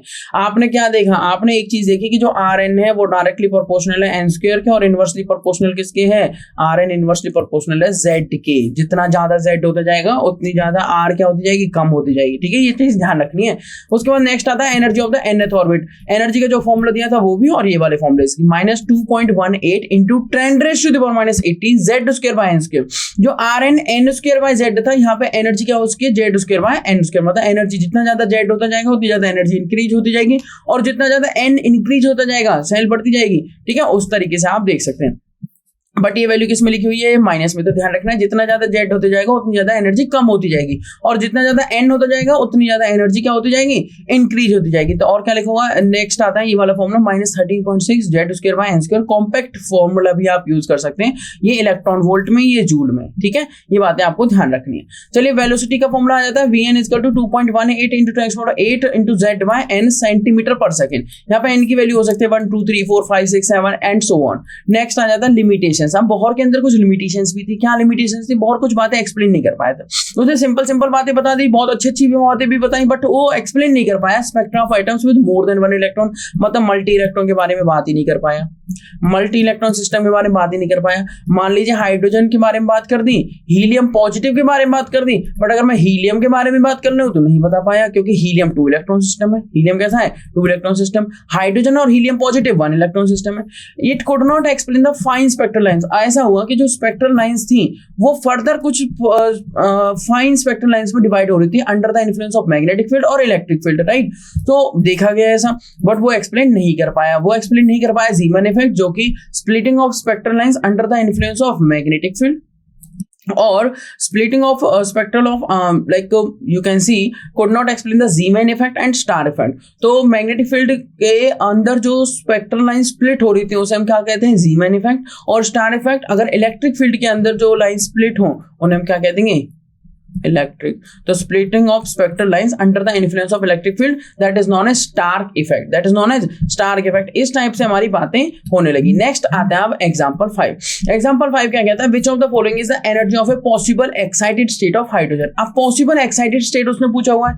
अब जो आपको एनर्जी का फॉर्मूला पता है, ठीक है, एनर्जी का फॉर्मूला इलेक्ट्रॉन वोल्ट में भी पता है भाई, अभी तो देखा है हमने -13.6 इंटू, बताइए जल्दी से, z²/n², ये तो फॉर्मूला था इलेक्ट्रॉन वोल्ट में। अभी दिखा देते हैं आपको, चलिए देख लीजिए, -13.6 into z²/n² and electron volt. यही फॉर्मूला जब हमने इस क्वेश्चन पे अप्लाई किया तो सॉल्यूशन क्या मिला था, energies in electron volt per atom of the electron in a hydrogen atom in the first, second, third, fourth and fifth energy levels are -30.6, -3.4, -1.51, -0.85 and -0.544 respectively. कैसे कैलकुलेट किया, बहुत सिंपल। मान लीजिए एनर्जी का फॉर्मूला है -13.6 into Z square by n square. वो कह रहा है हाइड्रोजन एटम की बात कर रहा है, हाइड्रोजन एटम की बात कर रहा है तो जेड तो सीधा सीधा 1 हो गया, हटा दीजिए जेड को, एन क्या हो गया -13.6 डिवाइडेड बाय एन स्क्वायर। वो कह रहा है अगर फर्स्ट ऑर्बिट है मतलब एन की वैल्यू 1, सेकंड ऑर्बिट है एन की वैल्यू 2, थर्ड ऑर्बिट है एन की वैल्यू 3, फोर्थ ऑर्बिट है एन की वैल्यू 4, फिफ्थ ऑर्बिट है एन की वैल्यू 5, सिक्स्थ ऑर्बिट है एन की वैल्यू 6, सेवंथ ऑर्बिट है एन की वैल्यू 7। इस टाइप से आप एन कंटिन्यू कर सकते हैं। अगर आपने एन की वैल्यू 1 पुट की तो फॉर्मूला आ जाता है -13.6 1 बाय 1 सॉरी अपॉन 1 का स्क्वायर, तो क्या बन गया -13.6 इलेक्ट्रॉन वोल्ट। सेम आप 2 पुट कर लीजिए तो ये आ गई आपकी E1। ये क्या आ चुकी है आपकी E1। ये इलेक्ट्रॉन वोल्ट अपॉन में नहीं है भाई, ये इलेक्ट्रॉन वोल्ट अपॉन में नहीं है, ये है 13.6 इलेक्ट्रॉन वोल्ट, तो ध्यान रखिएगा। ये E1 आ गई। मान लो E2 निकालना है तो क्या करेंगे -13.6 डिवाइडेड बाय 2 का स्क्वायर, 2 का स्क्वायर होता है 4, 4 3 कितना होता है 12 एंड 4 4 कितना होता है आगे 16, ठीक है। तो यहाँ पे ये हुई तो बचा, और ये हो गया -3.4 इलेक्ट्रॉन वोल्ट। तो इस फर्दर आप E3 E4 E5 E6 ये कैलकुलेट कर सकते हैं रेस्पेक्टिवली। मैंने आपको वैल्यूज प्रोवाइड कर दी। तो उसने कहा है कि कौन सी पॉसिबल स्टेट है, तो -3.4। अच्छा प्लस में तो पॉसिबल नहीं होगी, अभी थोड़ी देर बाद जाके पॉसिबल होगी, ठीक है। तो सेकंड वाली तो पॉसिबल नहीं होगी। जो the following is the energy of a possible excited state, तो प्लस वाली तो अभी पॉसिबल नहीं होगी। उसके बाद क्या होगा -6.8 -3.4। तो फर्स्ट देखें या फोर्थ देखें, हमें तो देखो वैल्यूज याद रखनी है, ऐसा नहीं माइनस और प्लस वाली, ठीक है। तो हमने वैल्यूज याद रखी, तो हमें क्या मिला -3.4 मिल गया। -3.4 मिलने के बाद अच्छा ये वैल्यूज माइनस याद रहेंगी प्लस में आएंगी, तो वो आप कैलकुलेशन कर सकते हो, तो माइनस याद रहेंगी। बिल्कुल ठीक बात भाई, माइनस तो रहेगा ही, माइनस को कैंसिल करने वाला कौन रहा है, तो प्लस वाली तो नहीं रहेंगी। तो माइनस तो है ही है, इंटू में जेड स्क्वायर है एन स्क्वायर है, वो बातें तो है ही। तो क्या जेड स्क्वायर है और क्या है डिवाइडेड बाय एन स्क्वायर, और 13.6 है। तो ये जो एन कितना भी चेंज होता रहे, एन कितना भी चेंज होता रहे, माइनस तो रहेगा रहेगा, कैंसिल थोड़ी हो रहा है, एन कभी नेगेटिव भी नहीं होगा, समझिए ध्यान से, ठीक है। इस टाइप से तो hence energy of a possible, तो आप ऑप्शंस को एलिमिनेट करके भी आंसर निकाल सकते हैं। तो आंसर क्या है -3.4 इलेक्ट्रॉन वोल्ट। चलिए नेक्स्ट क्वेश्चन आपका है example 6, the radius of the second Bohr orbit for the hydrogen atom. उससे पहले मैं आपसे डिस्कस कर लेता हूं एक बार, कौन सा एग्जांपल जल्दी से बताइए, जो हमने 2 क्वेश्चंस पीछे छोड़े हुए थे, ठीक है। तो वो हमारे क्वेश्चन है ये वाले। देखिए क्वेश्चन क्या है आपका, एग्जांपल 1। एग्जांपल 1 कह रहा है कि calculate the wavelength in nanometre associated with a proton moving at 1.0 into 10⁻³ metre per second. तो वो यहाँ पे जो हम फॉर्मूला लगाएंगे वो ये वाला फॉर्मूला लगेगा, lambda is equal to h/mb, lambda is equal to h/mb। ये फॉर्मूला हम कैसे आया वो भी मैं आपको बता देता हूँ, हम नेक्स्ट क्लास में ये वाला फॉर्मूला भी डिस्कस करेंगे। एक आपका होता है E इक्वल टू mc², एक आपका होता है E equal to h nu, दोनों को इक्वेट करेंगे, ठीक है।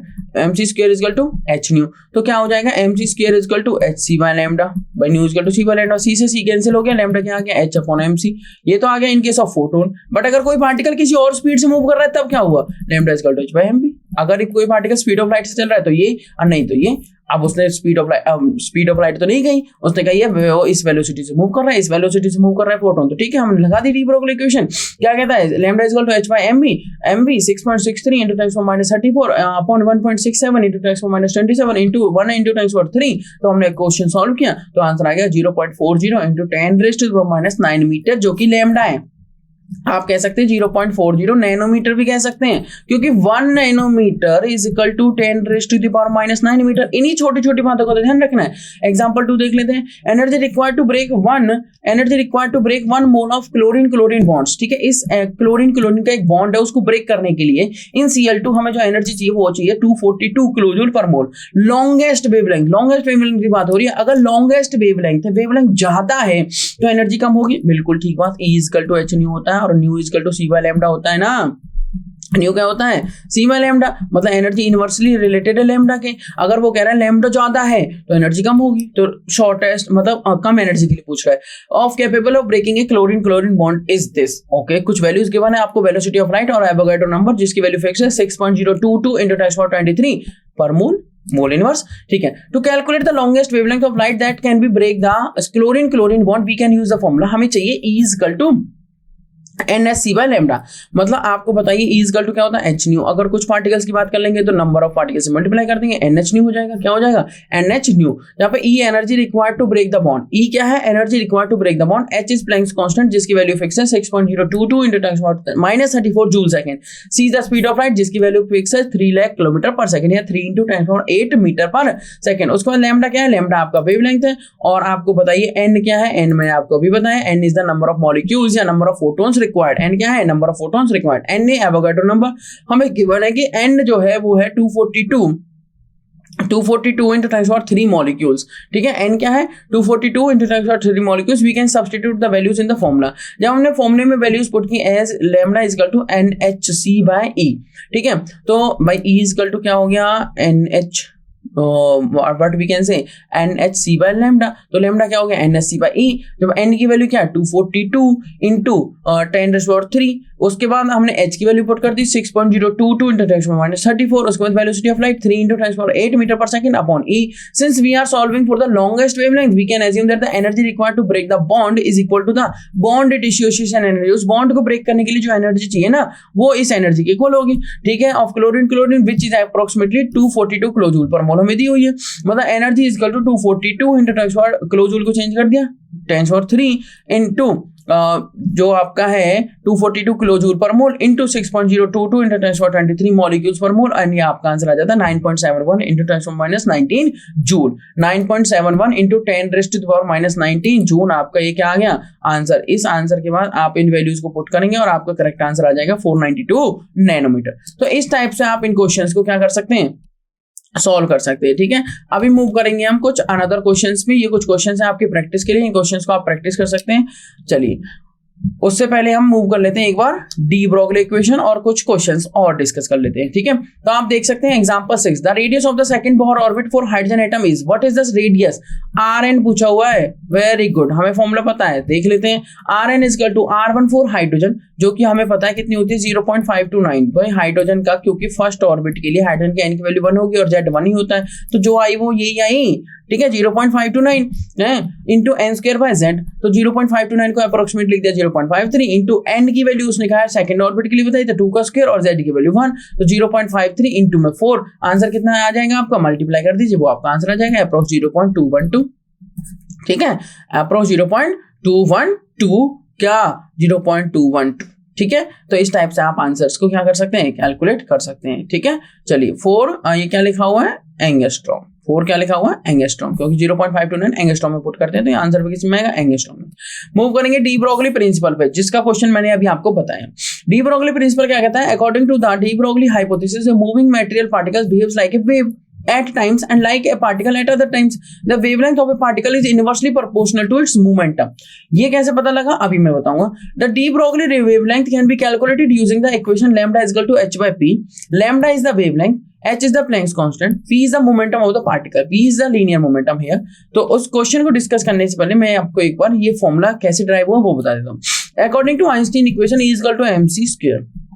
अभी एनर्जी का फॉर्मूला हमने चेक किया, E is equal to h nu, मैंने आपको डेरिवेशन अभी बताई, ये दोनों हमने क्या किया E is equal to mc square और E is equal to h nu।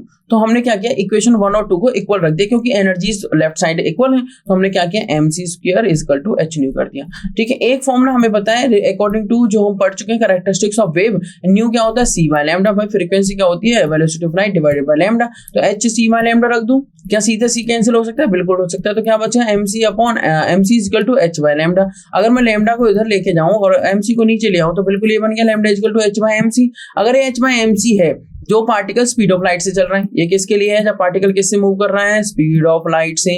अगर पार्टिकल स्पीड ऑफ लाइट से मूव नहीं कर रहा है तब क्या करें, तब ये करें स्पीड ऑफ लाइट होती है 3 × 10⁸ मीटर पर सेकंड, ये बातें ध्यान रखनी है। तब ये करें कि इस फॉर्मूले में h की जगह हम क्या रखते हैं लैम्डा की जगह v, क्या लैम्डा की जगह लैम्डा, h की जगह m की जगह m, एंड वेलोसिटी की जगह क्या हो चुका है c की जगह v। This is the velocity of that particular thing, velocity of that particle, ठीक है, दैट पार्टिकल।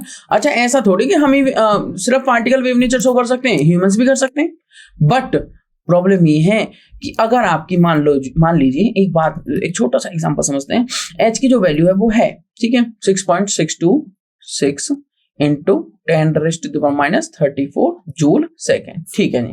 मान लीजिए आपका वेट कितना हुआ 70 kg, ठीक है 70 kg।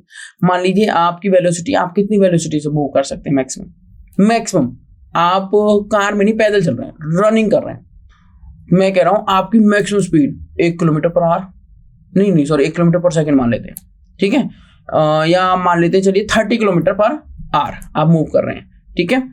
अगर आप इसके थ्रू इस लैम्डा को निकालेंगे तो लैम्डा इतना ज्यादा छोटा आएगा कि जो वेव बन रही होगी वो बहुत छोटी बनेगी, है ना। वेव की जो लेंथ होगी बहुत छोटी होगी और ऐसा लगेगा ही नहीं कि वेव बन रही है। इस वजह से जो ह्यूमंस होते हैं या जो जिनका मास ज्यादा होता है, अब ये कौन शो कर सकते हैं? जिनका मास बहुत कम है। जिनका मास क्या है? बहुत कम। मास कम है तो वेवलेंथ अच्छी बनेगी, ठीक है। जैसे इलेक्ट्रॉन हो गया जिसका मास कितना है 9.1 इंटू 10⁻³ किलोग्राम, ठीक है ना, 9.1 इंटू 10⁻³ किलोग्राम। तो इस टाइप से आपको ध्यान रखना है कि जो हमारी हैवी ऑब्जेक्ट्स होते हैं या जिनका कुछ भी मास होता है 1 मिलीग्राम भी अगर आप लेंगे ना, 1 मिलीग्राम, तो भी वेव जो बनेगी वो बहुत छोटी बनेगी, जिसको हम नेग्लेक्ट कर सकते हैं, ठीक है। ये बात है, ठीक है। तो इस वजह ये इक्वेशंस हमारी इन चीजों के रिलेट करने के लिए काम आती है। So this is the de Broglie relationship, जिसका क्वेश्चन मैंने एक आपको बताया था। चलिए एग्जांपल एक और देख लेते हैं। If the kinetic energy of an electron is increase 4 times, वो कह रहा है काइनेटिक एनर्जी को 4 टाइम्स इंक्रीज किया, the wavelength of the de Broglie wave associated with it would become. अब ये कह रहा है काइनेटिक एनर्जी और वेवलेंथ की क्या रिलेशनशिप है? बहुत अच्छी रिलेशनशिप है। आपने एक फॉर्मूला पढ़ा lambda is equal to h/mv, बिल्कुल ठीक बात है। आपने एक फॉर्मूला पढ़ा kinetic energy is equal to half mv², बिल्कुल ठीक बात है। आप कह रहे हो कि लैम्डा इज इक्वल टू अगर h/mv है तो p is equal to mv होता है, मतलब लीनियर मोमेंटम। आप कह रहे हो अगर ये है तो lambda is equal to h/p भी कर सकते हैं, बिल्कुल ठीक बात है।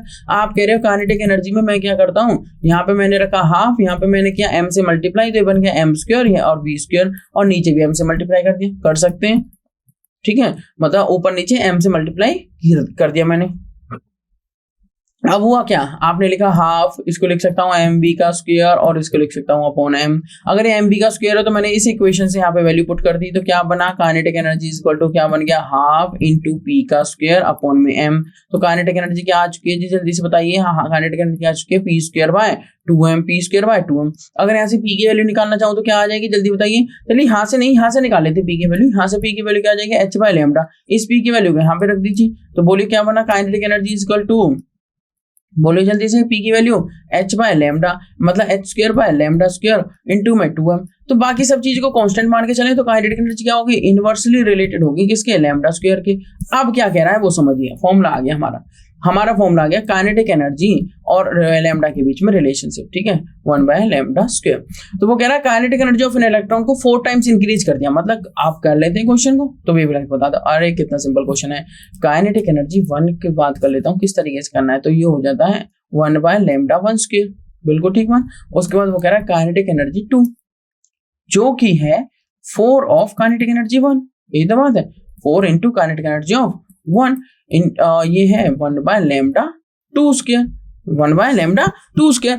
अब मैंने इन दोनों इक्वेशंस को डिवाइड कर देता हूँ, डिवाइड कर दी तो काइनेटिक एनर्जी 1 से काइनेटिक एनर्जी 1 कैंसिल। अब ये अपोजिट आए ना, तो मतलब ये बना 1/4 और ऊपर आ चुका λ² और नीचे आ चुका λ1²। तो हुआ क्या, ये हो गया आपका λ1² इज इक्वल टू 4λ2²। ये तो बात हुई, λ1² इज इक्वल टू 4λ2²। अब उसने वेवलेंथ में रिलेशनशिप पूछी हुई है, क्या पूछी हुई है उसने, वेवलेंथ में रिलेशनशिप। उसने कहा है काइनेटिक एनर्जी को अगर मैंने 4 टाइम्स इंक्रीज किया, काइनेटिक एनर्जी को मैंने क्या कर दिया 4 टाइम्स इंक्रीज, सो जो वेवलेंथ है ये आपकी काइनेटिक एनर्जी बना, ठीक है। और जो वेवलेंथ है उसमें क्या आया, हाँ देखो क्वेश्चन क्या बना, क्वेश्चन कह रहा है कि काइनेटिक एनर्जी का फॉर्मूला होता है हाफ mv², हमें ये बात तो पता है। क्वेश्चन कह रहा है कि काइनेटिक एनर्जी जो 1 थी मान लीजिए वो है x, तो काइनेटिक एनर्जी जो 2 है वो हमने कर दी 4x, 4 टाइम्स इंक्रीज कर दी। तो वेवलेंथ का बताइए, किसका बताइए, वेवलेंथ का। अब एक रिलेशनशिप आई काइनेटिक एनर्जी और ये क्या है, वेवलेंथ। वेवलेंथ की रिलेशनशिप कैसे लाए फिर इसके लिए, अब हमने एक रिलेशनशिप अभी देखी कि काइनेटिक एनर्जी क्या होता है, इनवर्सली रिलेटेड होता है किससे, λ² से, यही तो बात, λ² से। काइनेटिक एनर्जी को अगर 4 टाइम्स इंक्रीज करेंगे तो डेफिनेटली लैम्डा क्या हो जाएगा, हाफ।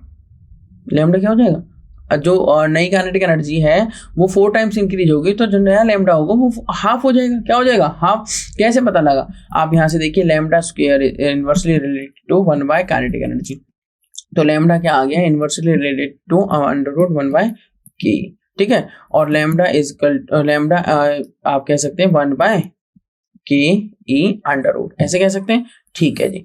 अब मैंने एक मान लिया λ1 जो है हमारा 1/√ke1 और ke1 आपको पता है क्या है, ये है आपका √x। उसके बाद मैंने कह दिया λ2 जो कि है हमारा √ke2 और √ke2 में जो हमारा है ये है 4x √। अगर 4x है तो मैंने क्या किया, इसको मान लीजिए इक्वेशन 1, इसको मान लीजिए इक्वेशन 2, तो 1 से 2 को डिवाइड करते हैं यहीं की, ठीक है। तो क्या आया, लैम्डा 1 बाय लैम्डा 2, ऊपर आ चुका है अंडर रूट 4x और नीचे आ चुका है अंडर रूट में x। तो आप इसको ऐसे लिख सकते हैं, under root 4 into under root x divided by under root x, under root x से अंडर रूट एक्स कैंसिल, तो लैम्डा 1 क्या आ गया, अंडर रूट 4 जो आ जाएगा आपका 2 लैम्डा 2, मतलब 2 इंटू लैम्डा 2, मतलब जो लैम्डा 2 के बारे में उसने रिलेशन पूछी हुई है, ये क्या आया लैम्डा 2, तो लैम्डा 2 क्या हो गया 1 बाय 2 लैम्डा 1, लैम्डा 2 क्या हो गया आपका 1 बाय 2 लैम्डा 1। तो उसने कहा है कि जो नया लैम्डा है, जो नई वेवलेंथ है, वो पुरानी वेवलेंथ से क्या रिलेशनशिप में, वो हाफ हो चुकी है पुरानी वेवलेंथ के, लैम्डा 1 बाय 2। इस टाइप से आप इन क्वेश्चंस को अटेम्प्ट कर सकते हैं। तो हाफ हो चुके हैं, मतलब ऑप्शन 2 मैच करें। आप देख सकते हैं kinetic energy of particle E equal to half mv square, if E is increase by 4 times as the new velocity is double and old velocity, so आप लिख सकते हैं जो हमारी वेवलेंथ होगी lambda is equal to h by mv, if velocity is double lambda is half. अगर velocity double हो रही है तो लैम्डा क्या हो जाएगा हाफ। आप देख सकते हैं वेलोसिटी क्या हो रही है डबल, तो लैम्डा क्या हो चुका है हाफ। आप इस रिलेशनशिप के थ्रू भी कर सकते हैं। एग्जांपल 8 आपको ट्राई करना है, the total number of isoelectronic species from the given set. आप देख सकते हैं सेट आपको गिवन है, आइसोइलेक्ट्रॉनिक स्पीशीज निकालनी है, मतलब सेम नंबर ऑफ इलेक्ट्रॉन्स, ठीक है, प्रोटॉन इलेक्ट्रॉन, ये तो आप लोअर ग्रेड से करते आए हैं। Energy of 1 mole of photons of radiation of frequency, frequency आपको गिवन है, एनर्जी निकालनी 1 मोल ऑफ फोटॉन्स। 1 मोल का मतलब है उसके अंदर एवोगाड्रो नंबर पार्टिकल्स, मतलब 6.022 × 10⁻23 पार्टिकल्स की आपको क्या निकालनी है एनर्जी, ठीक है, वो आप कर सकते हैं। और आपको एग्जांपल 10 ट्राई करना है, if wavelength of the first line of the Paschen series of hydrogen atom is 720 nanometre. First line ध्यान से समझना है, Paschen series by Lyman Balmer Paschen के लिए n1 की वैल्यू हो गई 3, मतलब इलेक्ट्रॉन आ रहा है या जो भी पार्टिकल है वो आ रहा है कहां से, ऊपर वाले स्टेट से नीचे वाले स्टेट में, और नीचे वाले स्टेट है थर्ड में फिक्स, तो ऊपर वाली कौन सी फर्स्ट लाइन बनेगी जब n1 n2 4 होगा, जब वो 4 से 3 आएगा वो फर्स्ट लाइन होगी, ठीक है। तो n1 n2 हो गए and then the wavelength of the second line of the series, अगर फर्स्ट लाइन की दी हुई है तो सेकंड की बता दीजिए। इजी सा क्वेश्चन है, ये क्वेश्चन आपको ट्राई करने, ठीक है। So this is your homework, thank you so much.